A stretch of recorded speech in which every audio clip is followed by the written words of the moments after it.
Now, hello student, welcome to the next session of quantity survey estimation and valuation. Now, we'll continue with the last session. In last session, we have seen the types of estimate. We have already seen the types of approximate estimate. Now, and just brief about the detail estimate. Now, we'll see in details about the detail estimate. Okay. Now, I just revise the what is meant by detail estimate. Okay. Now this include the details or detailed particulars of for the quantities, then rates and cost of all items involved for a satisfactory completion of a project. Okay. Now the quantities of all items of a work are calculated from respective dimensions on the drawings on a measurement sheet. We have already seen measurement sheet and abstract sheet. Now here what we have to do, quantities of all items of work are calculated from the respective drawings and that are plot on measurement sheet. Okay, now multiplying these quantities by their respective rates in a spreadsheet, the cost of all items of work are worked out individually and then summarized. Okay, that is we done in abstract sheet. Okay, which is we called as a abstracted cost. Now which is the detailed actual estimated cost of work. Okay, now all other expenses required for a satisfactory completion of the project are added to the above cost to frame the total of a detailed estimate. Okay, so this is about the detail estimate, and in detail estimate we have see two performers. Okay, the pro forma one is your measurement sheet and pro forma 2 is your abstract sheet. Okay, that we have covered already in last lecture.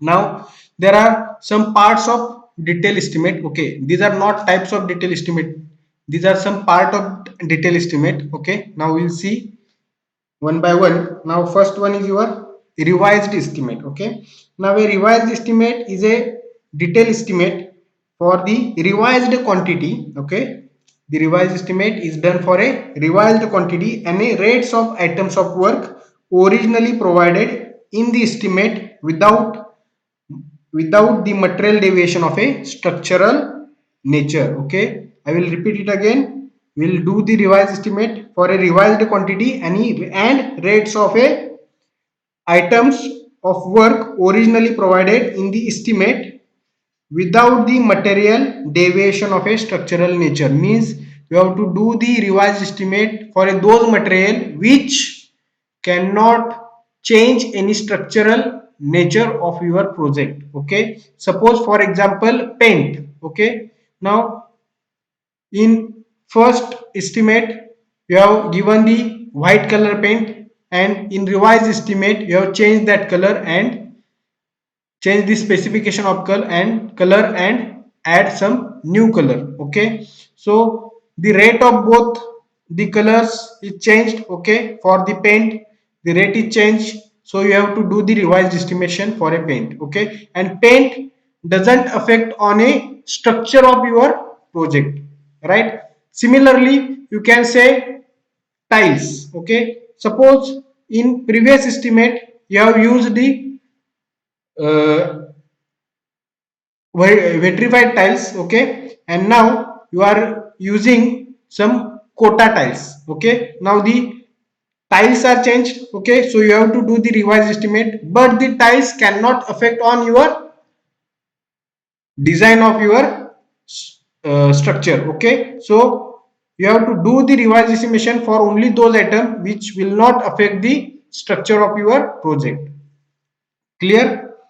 Now it is accompanied with comparative statement, abstract from showing the probable variation for a quantities.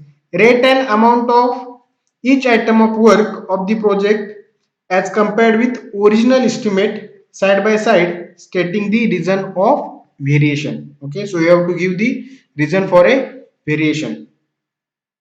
Now the revised estimation is prepared and submitted for a fresh technical sanction. Okay, and it is required to prepare for a following reasons. Now which are the reasons? Now first reason is when see here, when the sanction estimate is likely to exceed by more than 5%. Okay.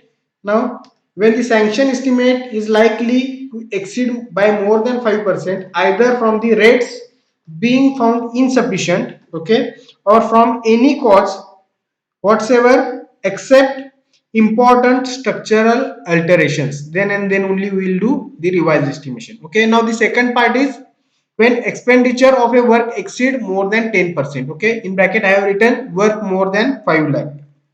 I will explain this point.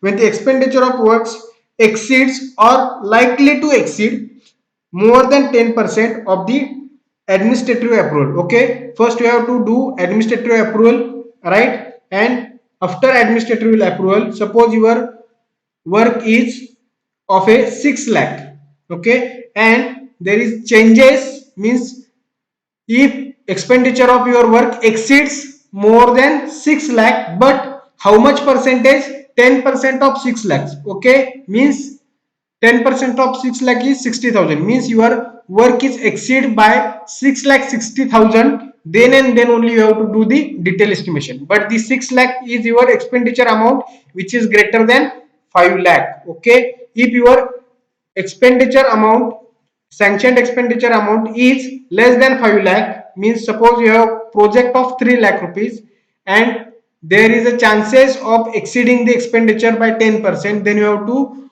not do the revised estimation. You have to do the revised estimation only and only if your the cost of work is more than 5 lakh and the expenditure of that work is exceed the more than 10% of your cost of your that project.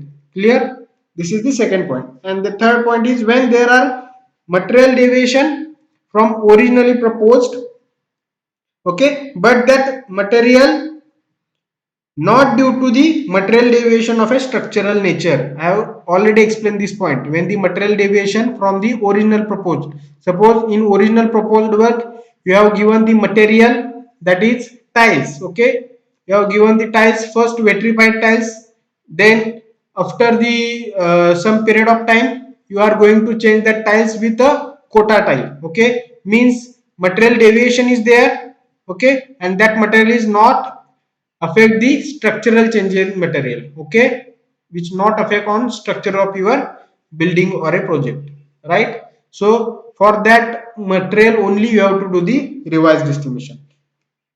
And the last point is when it is found that the sanction estimate is more than actual estimate. Okay, sanction estimate, you have sanction suppose 10 lakh of estimate but actual estimate is 8 lakh. Okay, so the sanction estimate is more than actual estimate, so again you have to do the revised estimate and do it for a 8 lakh rupees. Okay, so this is about the revised estimation. And the next part is your supplementary estimation. Okay, now, while a work is in progress, some changes or additional work due to material deviation of a structural nature from the design originally approved may be thought necessary for a development of a project. Okay, you have to do supplementary estimate only when there is a additional work is done. Okay, or there is a need to change for estimation due to the material deviation of a structural nature. Okay, means the material which affect on structure of your building, structural design of building, and in that material if there is some deviation, then and then only you are going to do the supplementary estimation. If there is a no any structural changes due to material deviation, then you have to go for a revised estimation. Okay, and if the material deviation is there but that material is affect on your structure of building, means suppose for example you have changed the bricks. Okay, so the you have first you have used the conventional brick and in next you are going to use the C4X bricks. Okay, so C4X bricks are lighter than a conventional brick, so that will affect on your structure. Okay, so you have to do the supplementary estimation.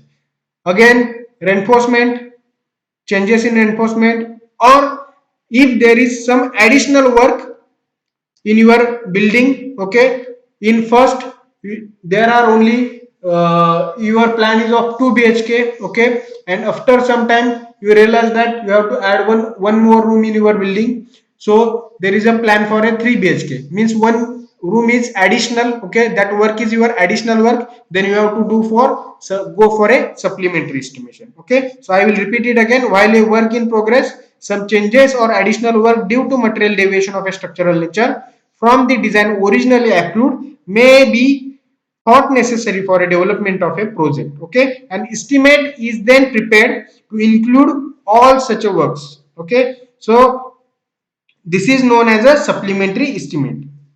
Now, the method for a preparation of supplementary estimate is the same as a detailed estimation. Okay, so I have told already that these are some part of a detailed estimate. Okay, so the procedure for a revised estimation or supplementary estimation is same as a detailed estimation,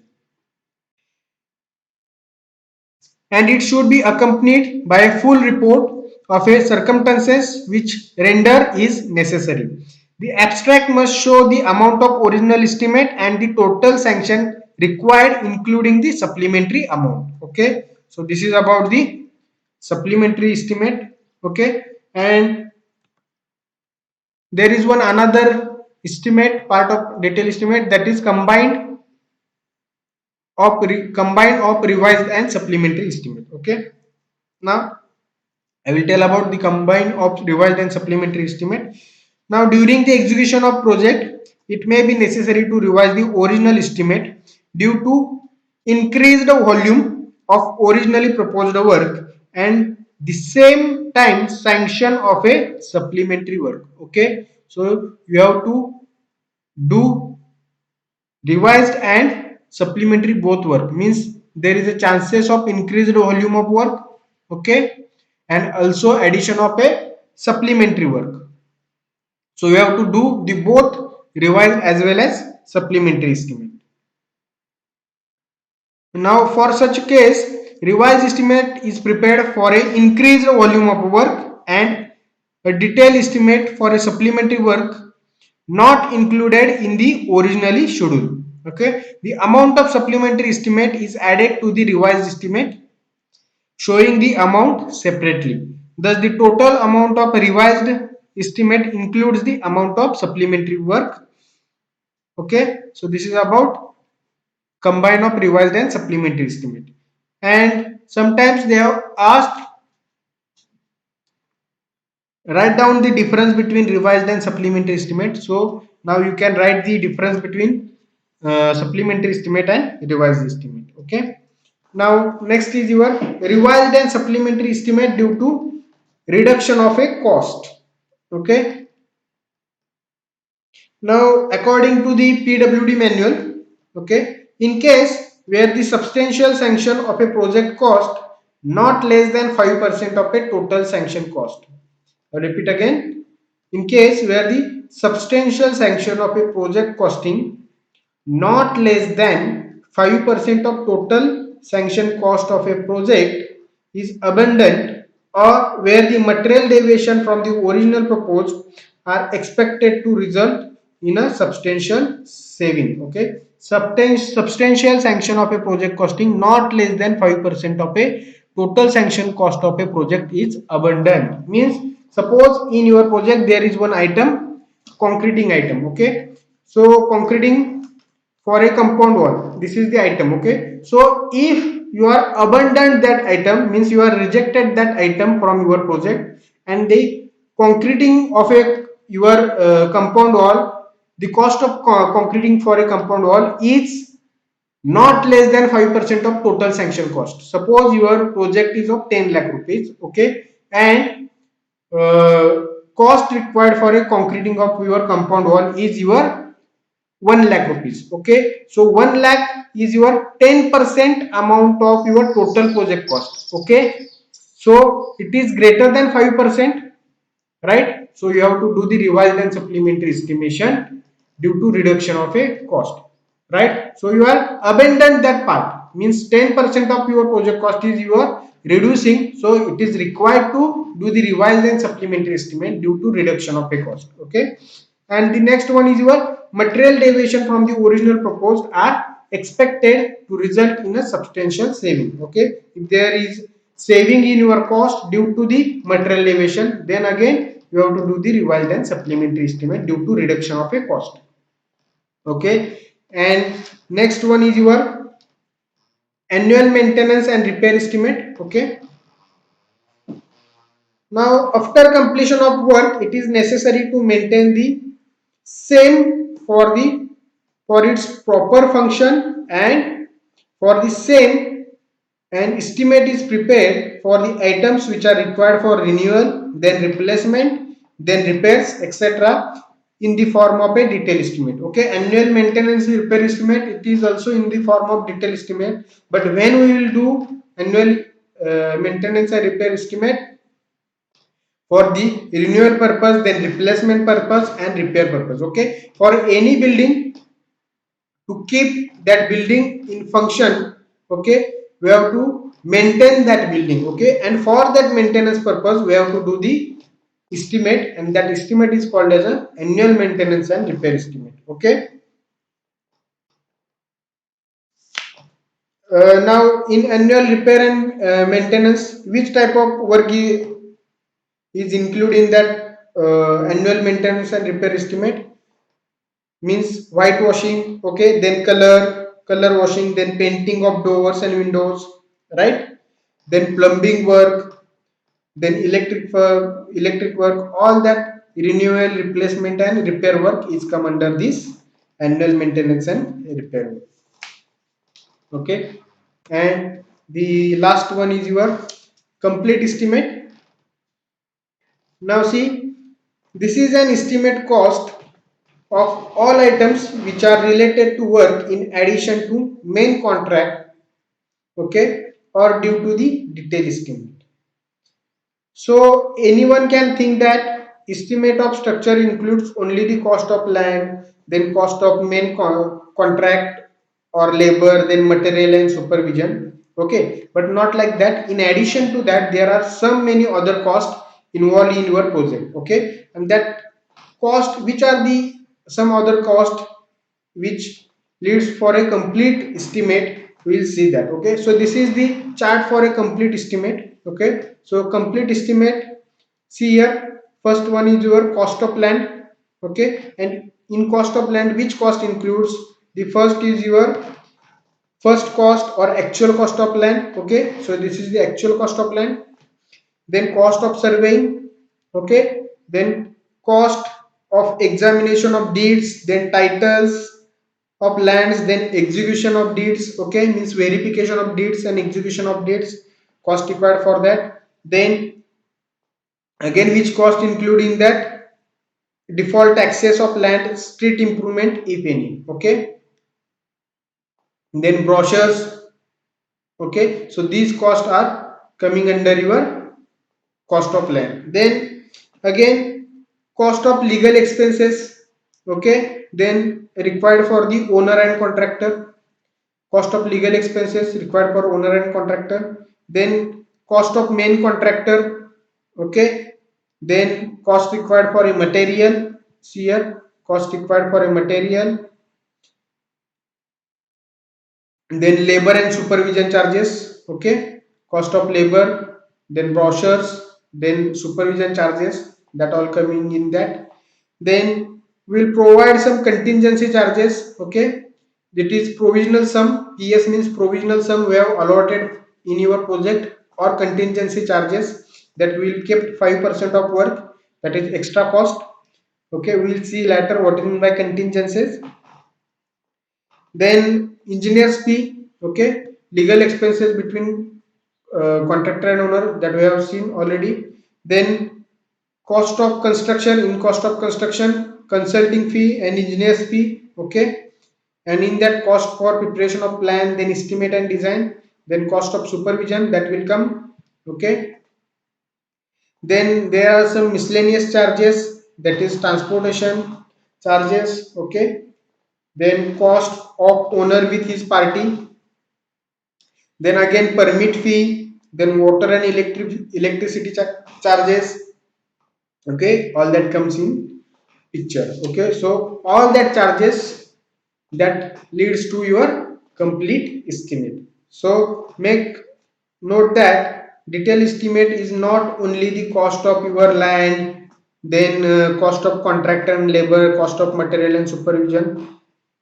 Apart from that, there are the additional charges, and these are some additional charges. Okay, so this is called as a complete estimate. Okay, so now we'll see some technical terms. Now there are three technical terms. You have to always know what is meant by contingency, and what is meant by work charge establishment, and what is meant by tools and plants. Now we will see one by one. Now first, contingency. The term contingency indicates that the incidental expenses of a miscellaneous characters which cannot be reasonable predicted during the preparation of the estimate. Okay, so these are incidental expenses. Okay, we cannot predict these expenses during the execution, also the preparation of a estimate. So we have to keep some amount aside for that incidental charges. Okay, and to meet such a unforeseen expenses, an additional amount of 3 to 5%. See here, additional amount of 3 to 5% of estimated cost of your total of a estimated cost. Okay, 3 to 5% of a estimated cost according to CPWD, means Central PWD. Central PWD provides 3 to 5% of additional cost for contingency, and Public Work Department PWD provides 5% of a estimated cost. Right. Now I will give one example for contingency. Suppose there is an item in an estimate for a cement plastering. Okay. Now the cement plastering with 1:6 cement mortar ratio and with neat cement finish during the execution. Okay, so this is the item. It is desired to provide nosing at the end of the steps. Okay, so as there is no allocation for fund for a small to for a, such a small work, means to do the nosing at the end of steps. So we have not mentioned in your estimation, we have not mentioned this is in your estimation, but there is required some additional amount for this work. Okay, so this is the additional work. Okay, and for that we will require the fund, and that fund will come from your contingency charges. Okay, so this is the simple example. Now next one is your work charge establishment. The work charge establishment will include such a temporary establishment as are employed for the execution or immediate technical supervision or departmental stores and machinery in connection with specific work. Okay, work charged staff may be technical person or understaff of the technical person to assist him of a work site. Then again, in work charge establishment, the staff includes as a guard. Okay, then your security guard. So all these staffs come under your work charge establishment. Work charge staff does not include non industrial employees such as a typist, then draftsman, then clerk, or extra establishment of any kind of offices. Okay, now every payment made to a member of work charge establishment, whether on account of his wages or actual traveling expense, is charged to the work charge estimate on which they are employed. Okay, so the payment of your guard, okay, then non-technical staff which is under your work charge staff. Okay, so the payment of that staff is done through the work charge establishment cost. Now according to PWD and CPWD, the work charge establishment is 2 to 2.5% of a estimated cost. Okay, so we'll provide 2 to 2.5% estimated cost extra charges for a work charge establishment, means we'll do the payment of a temporary staff which is kept on your project, and that staff may be your guard. Okay, then one staff is used for a machine operation. Okay, that wages of that staff will be done through the work charge establishment. So this is about the work charge establishment. And the last one is about tools and plants. For a large project, it becomes necessary to use special type of tools and plants, that is special type of concrete mixer, okay, or you can say batching plant. Okay, so such a type of plants or machineries are required for a large projects. Okay, the cost of such a special tools and plants which are not for a general use, so we'll provide some extra cost for the those items, that is for a tools and plants. So in order to purchase such type of special equipment, an amount of 1 to 1.5% of a total estimated cost is provided in a estimate. Okay, so this is about the tools and plants, and with this I will stop here. Thank you.